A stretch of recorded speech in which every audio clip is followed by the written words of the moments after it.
चतुष्कोणमण्डलं कृत्वा तदुपरि नैवेद्यपात्रं निधाय गायत्रीमन्त्रेण पात्रान् सम्प्रोक्ष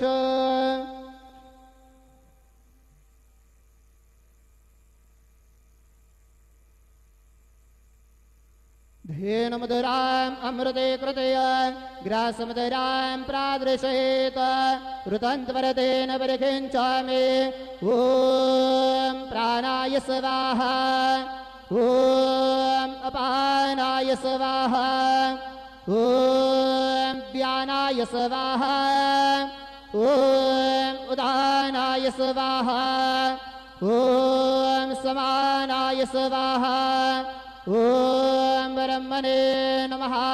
मध्यपानीयं समर्पयामि पुनर्नैवेद्यं निवेदयामि ॐ प्राणाय स्वाहा ॐ अपानाय स्वाहा ॐ व्यानाय स्वाहा ॐ उदानाय स्वाहा